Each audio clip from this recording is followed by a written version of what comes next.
1971 సంవత్సరం సోవియట్ యూనియన్కు చెందిన ఒక రహస్య అంతరిక్ష నౌక గంటకు 1000 కిలోమీటర్ల వేగంతో సౌర కుటుంబంలోని ఒక మిస్టరీ గ్రహం వైపు దూసుకువెళ్తోంది. ఈ రహస్య ప్రయోగం వెనుక ఉన్న లక్ష్యం చాలా చిన్నది. సౌర కుటుంబంలో దాగి ఉన్న ఒక ఏలియన్ ప్రపంచం తాలూకు మొదటి ఫోటోను తీయడం. భూమిలాగే అక్కడ కూడా పెద్ద పెద్ద సముద్రాలు, అడవులు, జీవం ఉన్నాయని వాళ్ళు నమ్మారు. ఆశ్చర్యంగా ఆ అంతరిక్ష నౌక ఆ రహస్య గ్రహం మీదకు చేరుకుంది కూడా. కానీ ఆ ల్యాండర్ ఆ ఏలియన్ ప్రపంచం నుంచి ఒక భయంకరమైన ఫోటోను భూమికి పంపిన వెంటనే సోవియట్ యూనియన్కు అర్థమైపోయింది, ఇక అంతా అయిపోయిందని. కేవలం కొన్ని సెకండ్ల పాటు సమాచారం వచ్చిన తర్వాత ఆ గ్రహం మీద ఉన్న ఒక వింత మృగం ఆ నౌకను నాశనం చేసింది. సోవియట్ యూనియన్ ఆ చివరి ఫోటోతో పాటు ఆ ప్రయోగం మొత్తాన్ని అత్యంత రహస్యంగా దాచిపెట్టింది. అసలు విషయం ఏంటంటే అమెరికాకు ఆ ఏలియన్ ప్రపంచం గురించి, అక్కడ సోవియట్ నౌకను నాశనం చేసిన ఆ భయంకరమైన మృగం గురించి ముందే తెలుసు. కానీ సోవియట్ నౌక నాశనం అయ్యే వరకు వాళ్ళ విషయాన్ని బయట పెట్టకుండా దాచిపెట్టారు. ఆ రహస్య గ్రహం మరేదో కాదు, మార్స్. సోవియట్ యూనియన్ మొట్టమొదటిసారిగా అక్కడ ఒక రహస్య ప్రయోగాన్ని చేపట్టి అక్కడ తీసిన ఒక ప్రమాదకరమైన అంతుచిక్కని ఫోటోను చూసి ఎంతలా భయపడిపోయిందంటే తామే మార్స్ మీద మొదటిసారిగా కాలు మోపామా అన్న విషయాన్ని కూడా ప్రపంచానికి తెలియకుండా దాదాపు కొన్ని దశాబ్దాల పాటు దాచిపెట్టింది. అసలు ఆ రహస్య ప్రయోగంలో సోవియట్ యూనియన్ మార్స్ మీద ఏం చూసింది? వాళ్లను అంతలా భయపెట్టిన ఆ ఫోటోలో ఏముంది? మార్స్ మీద అడుగుపెట్టిన మొదటి దేశం మేమే అని చెప్పుకోవడానికి కూడా వాళ్ళు ఎందుకు వెనకడారు? ఇక అసలు విషయానికి వస్తే ఇది సోవియట్ యూనియన్ రహస్య స్పేస్ కంట్రోల్ రూమ్. అది 1971 సంవత్సరం. సోవియట్ యూనియన్ మార్స్ మీదకు తమ రహస్య ప్రయోగాన్ని మొదలుపెట్టింది. అప్పటి వరకు ఏ దేశం కూడా మార్స్ ఉపరితలం మీదకు చేరుకోలేదు. అందుకే ఈ ప్రయోగం చాలా ముఖ్యమైంది. ఆశ్చర్యకరంగా అమెరికా కంటే ముందే సోవియట్ యూనియన్ ఈ ప్రయోగాన్ని విజయవంతంగా పూర్తి చేసింది. అసలు ఈ ప్రయోగం ఎలా జరిగింది? అమెరికా సమయంలో మార్స్ మీదకు వెళ్ళడానికి ఎందుకు ప్రయత్నించలేదు? ఇదొక ఆసక్తికరమైన కథ. దీని గురించి మనం కాసేపట్లో తెలుసుకుందాం. కానీ ఈ కథ మొత్తంలో విచిత్రమైన విషయం ఏంటి అంటే మార్స్ మీద అందరికంటే ముందు ల్యాండ్ అయి మొదటి రోవర్ను నడిపి మొదటి ఫోటో తీసిన తర్వాత కూడా సోవియట్ యూనియన్ ఈ విషయం గురించి ఎవరికీ చెప్పలేదు. దానికి కారణం ఏంటి? సోవియట్ యూనియన్ భయానికి కారణం ఆ ఫోటోనేనా? కోల్డ్ వార్ సమయంలో భూమి మీద 2 పెద్ద దేశాలు అంతరిక్ష ప్రయోగాలు పోటీ పడుతున్నాయి. ఒకటి అమెరికా, 2 సోవియట్ యూనియన్. అన్నిట్లోనూ అందరికంటే ముందు తామే ఉండాలని ఈ 2 దేశాలు కోరుకునేవి. అంతరిక్షంలోకి మొదట ఉపగ్రహాన్ని పంపడం, మనిషిని పంపడం, వేరే గ్రహం మీదకు రోబోను పంపడం, ఇలా ప్రతి దాంట్లో మొదటి స్థానం కోసం పోటీ పడ్డారు. మొదట్లో ఈ పోటీలో అమెరికా కంటే సోవియట్ యూనియన్ చాలా ముందుండేది. వాళ్లే మొదట ఉపగ్రహాన్ని స్పేస్లోకి పంపారు కూడా. మొదటిసారి మనిషిని అంతరిక్షంలోకి పంపారు. చంద్రుడి మీదకు రోబోలను కూడా పంపారు. కానీ అమెరికా మనుషులను చంద్రుడి మీదకు దించడంతో ఈ పోటీలో అతిపెద్ద విజయం అమెరికాకు దక్కింది. సోవియట్ నాయకులకు ఇది చాలా పెద్ద ఓటమి. వాళ్ళకిప్పుడు గెలవడానికి ఒక కొత్త లక్ష్యం కావాలి. 1970వ సంవత్సరంలో సోవియట్ యూనియన్కు కొత్త లక్ష్యం మార్స్. రాత్రిపూట టెలిస్కోప్లో చూస్తే మార్స్ ఒక ఎర్రటి చుక్కలా కనిపిస్తోంది. అప్పటి వరకు జనాలకు మార్స్ గురించి చాలా తక్కువ తెలుసు. ఇప్పుడు వింటే మీకు ఆశ్చర్యం కలగొచ్చు. కానీ నేను ఇంట్రోలో చెప్పినట్టు అప్పట్లో శాస్త్రవేత్తలు కూడా మార్స్ మీద మొక్కలు, అడవులు ఉంటాయని అనుకున్నారు. కొందరు అక్కడ పొడవైన కాలువలున్నాయని, అక్కడ నీళ్లు పారుతున్నాయని, అవన్నీ తెలివైన మార్స్ జీవులు కట్టాయని చెప్పారు. అంటే మార్స్ మీద ఏదో ఒక రకమైన జీవం ఉందని జనం పూర్తిగా నమ్మేవాళ్ళు. కానీ ఏ యంత్రం కూడా మార్స్ దగ్గరకు వెళ్ళి పరిశీలించలేదు కాబట్టి ఈ ఊహలకు ఎలాంటి ఆధారం లేదు. మార్స్ మీద నిజంగా భూమి లాంటి వాతావరణం, జీవం ఉందా, ఇది నిజమా కాదా అనేది తెలుసుకోవడానికి ఆర్బిటర్, ల్యాండర్ పంపాలని శాస్త్రవేత్తలు నిర్ణయించుకున్నారు. మనం చంద్రుడి విషయంలో చేసినట్టే. ఎందుకంటే మనుషుల యంత్రాలు చంద్రుడి మీదకు వెళ్లకముందు అక్కడ ఏలియన్స్ ఉన్నాయని జనం నమ్మేవారు. కానీ అక్కడ అడుగు పెట్టాక తెలిసింది అది అంతరిక్షంలో భూమి చుట్టూ తిరిగే ఒక పెద్ద గుండ్రటి రాయి తప్ప మరేం కాదని. అందుకే ఇప్పుడు మార్స్ మీద కూడా జీవం ఉందా లేదా అని శాస్త్రవేత్తలు నిర్ధారించుకోవాలనుకున్నారు. దీనికోసం అమెరికా, సోవియట్ యూనియన్ కొన్ని ప్రయోగాలను డిజైన్ చేశాయి. ఆర్బిటర్, ల్యాండర్ మార్స్ దగ్గరకు వెళ్లి ఫోటోలు తీసి గాలిని పరిశీలించి ఆ డేటాను భూమికి పంపాలన్నది వారి ప్లాన్. అందుకే 1960 నుంచి 1969 మధ్యలో మొత్తం 12 మిషన్లు మార్స్ కోసం లాంచ్ చేశారు. 8 సోవియట్ యూనియన్వి, 4 అమెరికావి. 1971 ఒక ప్రత్యేకమైన సంవత్సరం. భూమి, మార్స్ తమ దారిలో ఒకే వరుసలోకి వస్తున్నాయి. ఆ సమయంలో రాకెట్ మార్స్కు వెళ్లడానికి తక్కువ ఇంధనం, తక్కువ సమయం పడుతుంది. ఈ అవకాశం ప్రతి 2 ఏళ్లకు వస్తుంది. అందుకే నాసా, సోవియట్ యూనియన్ 2 సిద్ధమయ్యాయి. మరైనర్ 9 అనే రోబోను మార్స్ ఆర్బిట్లోకి పంపాలని నాసా ప్లాన్ చేస్తుంది. అది హై రెజల్యూషన్ ఫోటోలు తీస్తుంది. ఇప్పుడు మార్స్ ఉపరితలం ఎలా ఉందో, అక్కడ అడవులు కానీ నీళ్లు కానీ ఉన్నాయో లేదో నాసాకు, ప్రపంచానికి తెలుస్తుంది.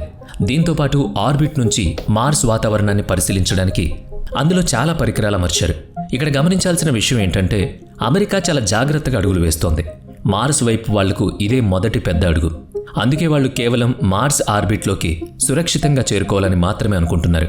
అందుకే వాళ్ళు మార్స్ ఉపరితలం మీద దిగడానికి ఎలాంటి ప్రయోగం చేయలేదు. కానీ అదే సమయంలో సోవియట్ యూనియన్ మాత్రం అత్యుత్సాహంతో మేము నేరుగా మార్స్ మీద ల్యాండ్ అవుతామని, అమెరికా కంటే గొప్ప చరిత్ర సృష్టిస్తామని అనుకుంది. ఈ ప్లాన్లో ఎలాంటి తప్పు జరగకూడదని సోవియట్ యూనియన్ నాయకులు ఒక నిర్ణయం తీసుకున్నారు. మార్స్ వైపు 1 కాదు 2 ల్యాండర్లను పంపాలని ప్లాన్ చేశారు. అందులో ఏదో ఒకటి ఖచ్చితంగా సురక్షితంగా ల్యాండ్ అవుతుందని వాళ్ళ నమ్మకం. దీనికోసం వాళ్ళు 3 అంతరిక్ష నౌకలను తయారు చేశారు. మొదటిది కాస్మోస్ 419. ఇది మార్స్ ఆర్బిట్లో తిరుగుతూ అక్కడ వాతావరణాన్ని, ఉపరితలాన్ని మ్యాప్ చేస్తుంది. రెండవది మార్స్ 2. ఇందులో ఒక ఆర్బిటర్, ఒక ల్యాండర్ ఉన్నాయి. మూడవది మార్స్ 3. ఇందులో కూడా ఒక ఆర్బిటర్, ఒక ల్యాండర్ ఉన్నాయి. ప్లాన్ చాలా సింపుల్. ముందుగా ఆర్బిటర్ మార్స్ను పైనుంచి చూస్తుంది. తర్వాత ల్యాండర్ దిగడానికి అనుకూలమైన ప్రదేశాన్ని వెతుకుతుంది. ఆర్బిటర్ డేటా సాయంతో ల్యాండర్ను గైడ్ చేస్తారు. దీనివల్ల మొదటి ప్రయత్నంలోనే ల్యాండర్ విజయవంతమయ్యే అవకాశాలు ఎక్కువగా ఉంటాయి. సోవియట్ వాళ్ళు అప్పట్లో ఎంత గొప్పగా ఆలోచించారో అర్థం చేసుకోవచ్చు. సరిగ్గా ఫోటోలు కూడా లేని ఒక గ్రహం మీద ల్యాండ్ అవ్వడానికి వాళ్ళు దాదాపు 50 ఏళ్ల క్రితమే సిద్ధమయ్యారు. ఇన్ని దశాబ్దాల తర్వాత కూడా మన భారతదేశం మార్స్ మీద రోవర్ను దించడం పక్కన పెడితే కనీసం మనుషుల్ని అంతరిక్షంలోకి పంపడానికి ఇంకా కష్టపడుతోంది. ఈ అడ్వాన్స్డ్ కాలంలో ప్రైవేట్ కంపెనీలు స్టార్షిప్ లాంటి రాకెట్లను తయారు చేస్తుంటే మన రాకెట్ ప్రయోగాలు విఫలమై ఉపగ్రహాలు అంతరిక్షంలో కలిసిపోతున్నాయి. సరే, మళ్ళీ మన కథలోకి వద్దాం. 1971లో సోవియట్ వాళ్ళు తమ మార్స్ ఆర్బిటర్ కాస్మోస్ 419ను లాంచ్ చేశారు. ఇది భూమి ఆర్బిట్ వరకు వెళ్ళింది. కానీ మార్స్ వైపు వెళ్ళడానికి ఆన్ అవ్వాల్సిన ఇంజన్ టైమర్ తప్పుగా సెట్ అయింది. ఇంజన్ తప్పు సమయంలో ఆన్ అవ్వడం వల్ల ఆ నౌక మార్స్ వైపు వెళ్ళడానికి బదులు భూమి వాతావరణంతో గుద్దుకుని నాశనం అయిపోయింది. అప్పటికే మార్స్ 2, మార్స్ 3 దారిలో ఉన్నాయి. వాటిని ఆపడం అసాధ్యం. అప్పట్లో కంప్యూటర్లు ఇప్పుడు మొబైల్స్ అంత స్మార్ట్గా ఉండేవి కావు. అందుకే సులభంగా అప్డేట్ చేయడం కుదరదు. దాంతో సోవియట్ ఇంజనీర్లు ఒక రిస్క్ తీసుకున్నారు. ఆర్బిటర్ సాయం లేకుండా, మ్యాప్స్ లేకుండా, ఫోటోలు లేకుండా గుడ్డిగా ల్యాండ్ చేయడానికి నిర్ణయించుకున్నారు. అంటే ఇప్పుడు ఆ 2 ల్యాండర్లు అసలు అక్కడ ఏం జరుగుతుందో తెలియని ఒక గ్రహం మీదకు వెళుతున్నాయి. అక్కడ సముద్రాలున్నాయో, అడవులున్నాయో, లేక నిర్మానుష్యంగా ఉంటుందో ఎవ్వరికీ తెలియదు. అంతరిక్షంలో ప్రయాణిస్తూ సోవియట్ యూనియన్కు చెందిన మార్స్ 2 నౌక అందరికంటే ముందు మార్స్ ఆర్బిట్కు చేరుకుంది. అప్పుడు సమయం నవంబర్ 1971. సోవియట్ శాస్త్రవేత్తలు దాన్ని కాసేపు మార్స్ చుట్టూ తిప్పారు. ఆ నౌకలో ల్యాండర్ను గైడ్ చేయడానికి ఎలాంటి కెమెరాస్ లేవు, సెన్సార్లు లేవు. అసలు మార్స్ వాతావరణం ఎలా ఉందో కూడా వాళ్లకు తెలియదు. వాళ్ళు కేవలం అదృష్టాన్ని నమ్ముకుని ముందుకు వెళుతున్నారు. మార్స్ 2 కాకపోతే మార్స్ 3 అయినా సక్సెస్ అవుతుందనేది వాళ్ళ ఆశ. అందుకే ఆర్బిట్లో కాసేపు తిరిగిన తర్వాత మార్స్ 2 నౌకను ల్యాండింగ్ కోసం కిందకి దింపారు. అది చాలా వేగంగా మార్స్ గాల్లోకి ప్రవేశించింది. దాని కింద హీట్ షీల్డ్ ఉంటుంది. రాపిడి వల్ల అది ఎర్రగా మారిపోయింది. ఈ షీల్డ్ దాని వేగాన్ని తగ్గిస్తుంది. ప్లాన్ ఏంటంటే ఒక పాయింట్లో పారాచూట్ ఓపెన్ అవుతుంది. తర్వాత రాకెట్ లాంటి చిన్న ఇంజన్లు ఫైర్ అవుతాయి. చివరిగా ఫోమ్ ఉన్న ఒక చిన్న క్యాప్సూల్ మెల్లగా నేల మీద పడుతుంది. కానీ ఎంట్రీ యాంగిల్ మరీ నిటారుగా మారిపోయింది. ఎత్తుకు సంబంధించిన సిగ్నల్ సిస్టమ్కు తప్పుగా అందడం వల్ల పారాషూట్ సరైన టైంలో తెరుచుకోలేదు. రెట్రో రాకెట్స్ అస్సలు ఆన్ అవ్వలేదు. దాంతో సోవియట్ వాళ్ళు మార్స్ 2 నేరుగా ఒక బుల్లెట్లా మార్స్ మట్టిని ఢీకొట్టింది. మానవ చరిత్రలో మార్స్ ఉపరితలాన్ని చేరిన మొదటి వస్తువు ఇదే. కాకపోతే ఇది ఒక క్రాష్ రూపంలో జరిగింది. చూసుకుంటే ఇది కూడా ఒక పెద్ద విజయమే. ఎందుకంటే మొదటిసారి మనుషులు పంపిన ఒక వస్తువు మార్స్ మీద క్రాష్ అయింది. కానీ నేను చెప్పినట్టు సోవియట్ వాళ్లకు ఎలాగైనా మార్స్ మీద ఒక పర్ఫెక్ట్ ల్యాండింగ్ కావాలి. అందుకే వాళ్ళు ఈ క్రాష్ గురించి పెద్దగా పట్టించుకోకుండా వెంటనే మార్స్ వైపు వెళుతున్న తమ చివరి ఆశ అయిన మార్స్ 3 ల్యాండర్ మీద దృష్టి పెట్టారు. ఇది వాళ్లకు అమెరికా కంటే గొప్ప విజయాన్ని, మార్స్ మీద మొదట ల్యాండ్ అయిన దేశమనే గుర్తింపును ఇస్తుందనుకున్నారు. వినడానికి వాళ్ళు గెలిచినట్టే అనిపించింది. కానీ ఒక భయంకరమైన మలుపుతో వాళ్ళు గెలిచి కూడా ఓడిపోయారు. 1971 డిసెంబర్లో సోవియట్ యూనియన్కు చెందిన మార్స్ 3 మార్స్ ఆర్బిట్లోకి చేరింది. ఈసారి శాస్త్రవేత్తలు సరైన యాంగిల్లో కంట్రోల్ స్పీడ్తో మార్స్ వాతావరణంలోకి ఎంట్రీ ఇప్పించారు. దీనివల్ల ల్యాండింగ్ సమయంలో ల్యాండర్ బయట ఉన్న షీల్డ్ ఎక్కువ వేడెక్కలేదు. లోపల పరికరాలు సురక్షితంగా ఉన్నాయి. మెల్లగా వేగం తగ్గింది. వేగం కంట్రోల్లోకి రాగానే ఒక సూపర్సోనిక్ పారాచూట్ తెరుచుకుంది. మార్స్ మీద పారాషూట్ వాడడం ఇదే మొదటిసారి. ఇది చాలా రిస్క్తో కూడుకున్న పని. కానీ ఈసారి పారాషూట్ పనిచేసింది. వేగం ఇంకా తగ్గింది. చివరి క్షణాల్లో రాకెట్ లాంటి చిన్న ఇంజన్లు ఫైర్ అయ్యాయి. ఇవి ల్యాండర్ను కాస్త పైకి నెట్టి నెమ్మది చేశాయి. తర్వాత మెయిన్ స్ట్రక్చర్ నుంచి ఫోమ్తో నిండిన ఒక చిన్న క్యాప్సూల్ విడిపోయింది. ఇది కేవలం కొన్ని మీటర్ల ఎత్తు నుంచి మార్స్ మట్టి మీద పడింది. ఆ ఫోమ్ దెబ్బ తగలకుండా కాపాడింది. అలా మనిషి పంపిన మొదటి ల్యాండర్ సురక్షితంగా మార్స్ మీద ల్యాండ్ అయింది. ఇప్పుడు క్యాప్సూల్ మెల్లగా తెరుచుకోవడం మొదలుపెట్టింది. 4 త్రిభుజాకార ప్లేట్లు పక్కకు ఫోల్డ్ అయ్యాయి. ఏదో పువ్వు రేకులు విచ్చుకున్నట్టుగా అలా ల్యాండ్ అయింది. మధ్యలో కెమెరా, సెన్సార్, ఒక చిన్న రోవర్ కనిపించాయి. ఈ రోవర్ పేరు ప్రాప్-M. ఇదొక చిన్న డబ్బా లాంటిది. కింద స్కిస్ లాంటి సన్నని ప్లేట్లున్నాయి. ఇది ల్యాండింగ్కు ఒక బుల్లెట్తో కనెక్ట్ అయి ఉంటుంది. దీని పని ఏంటంటే మార్స్ మీద కాస్త ముందుకు వెళ్ళి మట్టిని నొక్కి అది ఎంత గట్టిగా ఉందో కొలవడం. దీనివల్ల శాస్త్రవేత్తలకు మార్స్ ఉపరితలం ఎలా ఉందో అర్థమవుతుంది. 1971 నాటికి ఇది చాలా అడ్వాన్స్డ్ ఐడియా. ఇప్పుడు మనం మళ్ళీ 1971లోని సోవియట్ యూనియన్ రహస్య స్పేస్ కంట్రోల్ రూమ్కి వెళదాం. సోవియట్ వాళ్ళు ఇక్కడి నుంచే మార్స్ 3 ల్యాండర్ను కంట్రోల్ చేస్తున్నారు. ఇక్కడ విషయం చెప్పాలి. ల్యాండర్ మార్స్ చేరిన తర్వాత సిగ్నల్ భూమికి రావడానికి కాస్త టైం పడుతుంది. అందుకే మార్స్ 3 ల్యాండ్ అయిన సుమారు 90 సెకండ్ల తర్వాత సోవియట్ ఆపరేటర్ మీటర్ మీద ఒక స్ట్రాంగ్ లైన్ కనిపించింది. హెడ్ఫోన్లో రేడియో శబ్దం వినిపించింది. అది మార్స్ నుంచి ట్రాన్స్మిట్ అయి వస్తోంది. కానీ అది చాలా వింతగా ఉంది. ఏదో ఈల వేసినట్టు, మార్స్ మీద ఏదో కదులుతున్నట్టు శబ్దం. ఎందుకంటే అప్పటికి ఇంకా ఈ ల్యాండర్ కెమెరా ఆన్ అవ్వలేదు. అందుకే ఆ శబ్దం దేనిదో సోవియట్ శాస్త్రవేత్తలు చూడలేకపోయారు. దాంతో వాళ్ళు మార్స్ 3 ల్యాండర్కు కెమెరాతో మార్స్ ఫోటో తీసి తిరిగి పంపమని కమాండ్ ఇచ్చారు. కాసేపటి తర్వాత వాళ్లకు ఒక ఫోటో అందింది. అది చాలా వింతగా భయపెట్టేలా ఉంది. అందులో నల్లటి బ్యాక్గ్రౌండ్, తెలుపు బూడిద రంగు గీతలు కలిసి ఉన్నాయి. అసలు ఆ ఫోటో దేనిది? అందులో ఏం దాగుంది? ఈ ప్రశ్నలు సోవియట్ శాస్త్రవేత్తల మనసులో మెదులుతుండగానే హఠాత్తుగా ఒక వింత జరిగింది. వాళ్లకు మార్స్ 3 ల్యాండర్తో సంబంధం తెగిపోయింది. ఆ తర్వాత సోవియట్ శాస్త్రవేత్తలు ఎంత ప్రయత్నించినా తమ ల్యాండర్కి ఏమైందో, అసలు ఎందుకు ఎలా డిస్కనెక్ట్ అయిందో తెలియలేదు. అసలు అక్కడ కారణం ఏంటి? ఇప్పుడే అమెరికా కథలోకి ఎంట్రీ ఇచ్చింది. నేను చెప్పినట్టు 1971లో కేవలం సోవియట్ యూనియన్ మాత్రమే కాదు, అమెరికా కూడా మార్స్ మీదకు కొన్ని మిషన్లు పంపింది. వాళ్ళ లక్ష్యం సోవియట్ లాగా మార్స్ మీద ల్యాండ్ అవ్వడం కాదు, కేవలం మార్స్ ఆర్బిట్లో ఉంటూ అక్కడ ఉపరితలాన్ని మ్యాప్ చేయడం, హై రిజల్యూషన్ ఫోటోలు తీయడం మాత్రమే. అప్పటికే అమెరికా పంపిన మరో రోవర్ ఆర్బిటర్ మరైనర్ 4 నుంచి పూర్తి డేటా వచ్చింది. అదేం చెప్పిందంటే మార్స్ అనేది కథల్లో చెప్పినట్టు అడవులు, నదులతో నిండిన ప్రపంచం కాదు. అది కేవలం ఒక ఎడారి లాంటి బంజరు భూమి. కానీ అమెరికాకు అసలైన టర్నింగ్ పాయింట్ వాళ్ళ మరైనర్ 9 ఆర్బిట్ ద్వారా వచ్చింది. ఇది సోవియట్ వాళ్ళ ల్యాండింగ్ మిషన్లతో పాటే నవంబర్ 1971లో మార్స్ ఆర్బిట్కు చేరుకుంది. ఈసారి ఆ అమెరికన్ ఆర్బిటర్ తీసిన ఫొటోస్ వాళ్ళ కళ్ళు కూడా నమ్మేలా లేదు.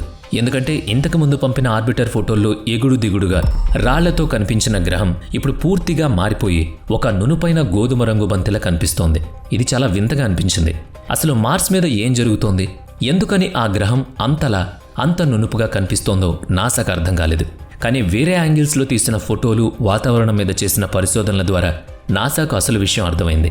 మార్స్ పరిస్థితి ఇలా మారడానికి కారణం ఒక రాక్షస తుఫాను. అది మొత్తం గ్రహాన్ని కమ్మేసింది. భూమి మీద ఒక తుఫాన్ వచ్చి అది కేవలం ఒక నగరాన్నే కాకుండా ప్రపంచం మొత్తాన్ని కమ్మేస్తే ఎలా ఉంటుందో ఊహించుకోండి. మార్స్ మీద అచ్చం అలాగే జరిగింది. గ్రహం అంతటా ఉన్న పల్చటి గాలిలో ఎర్రటి ధూళి తిరుగుతోంది. అందుకే పైనుంచి చూసేసరికి మరైన్ 9కు మార్స్ ఒక నునుపైన బంతిలా కనిపించింది. అవును, సోవియట్ వాళ్ళ మొదటి మార్స్ ల్యాండర్ను నాశనం చేసిన రాక్షసుడు కూడా ఇదే. అసలు అది ఎలా జరిగింది? నేను చెప్పినట్టు సోవియట్ వాళ్ళ మార్స్ 2, మార్స్ 3 రెండు కూడా 1971 నవంబర్, డిసెంబర్లో అక్కడికి వెళ్ళాయి. వాళ్ళ ఆర్బిటర్ ముందే ఫెయిల్ అయింది. కాబట్టి వాళ్లకు మార్స్ ఉపరితలం వాతావరణం గురించి అప్పుడు ఎలాంటి సమాచారం లేదు. కానీ అదే సమయంలో 1971 నవంబర్లో మరైన్ 9 ఆర్బిటర్ అక్కడికి చేరినప్పుడు అది మొదటిసారిగా ప్రపంచానికి మార్స్ మీద వచ్చే భూమి దుమ్ము తుఫాన్ల గురించి మాట్లాడింది. అంటే సోవియట్ వాళ్ళు తమ ల్యాండర్ను గుడ్డిగా మార్స్ మీద దించుతున్న సమయంలో ఆ గ్రహం అప్పటికే ఈ భయంకరమైన తుఫాన్లతో పోరాడుతోంది. మార్స్ మీద ఉండే ధూళి చాలా చిన్న ఇసుక రేణువులా ఉంటుంది. ఈ రేణువులు ఎలక్ట్రిక్ ఛార్జ్ను తీసుకుంటాయి. ఎప్పుడైతే ఈ రేణువులు ఏదైనా మిషన్ తాలూకు వైర్ల మీదో, ఎలక్ట్రానిక్ పార్ట్స్ మీద చేరతాయో అప్పుడు చిన్న మెరుపు లాంటి స్పార్క్ రావచ్చు. ఆ స్పార్క్ ముఖ్యమైన సర్క్యూట్లను కాల్చేస్తుంది. 1970లో మార్స్ 3 ల్యాండర్ను డిజైన్ చేసిన సోవియట్ ఇంజనీర్లకు ఈ విషయం తెలిసింది. వాళ్ళు తమ ల్యాండర్ను మార్స్ మీద ఉండే తీవ్రమైన చలికి, తక్కువ గాలికి, అల్పపీడనానికి తట్టుకునేలా సిద్ధం చేశారు. కానీ ఇంత ప్రమాదకరమైన తుఫాన్లను అవి తట్టుకోలేవు. అందుకే ల్యాండింగ్ జరిగిన కొన్ని నిమిషాల్లోనే అప్పుడు మార్స్ మీద వీస్తున్న ఆ రాక్షస తుఫాను ల్యాండర్ బ్యాటరీని లేదా రేడియో సిస్టమ్ను షార్ట్ చేసి ఉంటుంది. బహుశా అది సెకండ్ల పాటు జరిగిపోయి ఉంటుంది. ప్రాప్-M 1-2 అడుగులు వేసి ఉండొచ్చు. కానీ భూమికి మాత్రం ఆ ఫోటో కొన్ని అస్పష్టమైన రేడియో సిగ్నల్స్ మాత్రమే చేరవేసింది. అంటే సోవియట్ యూనియన్ రహస్య మార్స్ మిషన్ నాశనం చేసింది ఎవరో కాదు, ఆ చెడ్డ తుఫాను మాత్రమే. ఇక్కడ ముఖ్యమైన ప్రశ్న వస్తుంది. సోవియట్ ల్యాండర్ ల్యాండ్ అయిన కొన్ని సెకండ్లకే నాశనం అయిపోయి ఉండొచ్చు. కానీ మానవ చరిత్రలో అది చాలా గొప్ప విజయం కదా. మరి సోవియట్ యూనియన్ ఆ విజయాన్ని, ఆ వివరాలను ఎందుకు దాచిపెట్టింది? మార్స్ మీద సక్సెస్ఫుల్గా ల్యాండ్ అయ్యామని ప్రపంచానికి చెప్పడానికి వాళ్ళు ఎందుకు భయపడ్డారు? దానికి కారణం సోవియట్ యూనియన్ సిద్ధాంతం. వాళ్ళ నాయకులను, ప్రభుత్వాన్ని ఎప్పుడూ గొప్పగా, ఎలాంటి లోపాలు లేని వాళ్ళుగా చూపించుకోవాలనుకునేవాళ్ళు. అంటే వాళ్ళు చేసే ఏ పనైనా సరే ఫెయిల్ అవ్వకూడదు అనేది వాళ్ళ మెయిన్ సిద్ధాంతం. ముందే ల్యాండ్ అయింది, కానీ ఆ విషయాన్ని నిరూపించుకోవడానికి వాళ్ళ దగ్గర ఆ మసకబారిన నలుపు తెలుపు ఫోటోలు తప్ప ఏమీ లేకపోవడంతో ఆ విషయాన్ని దాచిపెట్టారు. ఎందుకంటే ఇది కేవలం సోవియట్ యూనియన్ పరిశోధన యొక్క లోపమని ప్రపంచం చెప్పుకుంటుందని. ఈ మిషన్కు సంబంధించిన ఫైల్స్ అన్నిటినీ దాచిపెట్టేశారు. దీనివల్ల అమెరికా గెలవాలని కలలు కంటున్న రేస్ను సోవియట్ యూనియన్ ఎప్పుడూ గెలిచేసిందన్న విషయం ప్రపంచానికి కొన్ని దశాబ్దాల వరకు తెలియనేలేదు. కానీ 1990 తర్వాత సోవియట్ యూనియన్ విడిపోయినప్పుడు పాత ఫైల్స్ బయటపడ్డాయి. అప్పుడే జనాలకు మార్స్ 3 ఒరిజినల్ డేటా గురించి తెలిసిందనమాట. ఇప్పటికీ ఆ ఫోటో ఒక మిస్టరీగానే మిగిలిపోయింది. ఎందుకంటే మార్స్ 3 తీసిన ఆ చివరి ఫోటోలో ఉన్న ఆ నల్లటి గీతలు, నీడలు ఏంటో ఎవ్వరూ కనిపెట్టలేకపోయారు. వీడియో నచ్చితే లైక్ చేయండి, షేర్ చేయండి. ఇప్పటి వరకు మన ఛానల్ని సబ్స్క్రైబ్ చేయనట్లయితే ఇప్పుడే సబ్స్క్రైబ్ చేసుకుని పక్కనే ఉన్న బెల్ ఐకాన్పై క్లిక్ చేయండి. నెక్స్ట్ వీడియోలో మళ్ళీ కలుద్దాం. Thanks for watching.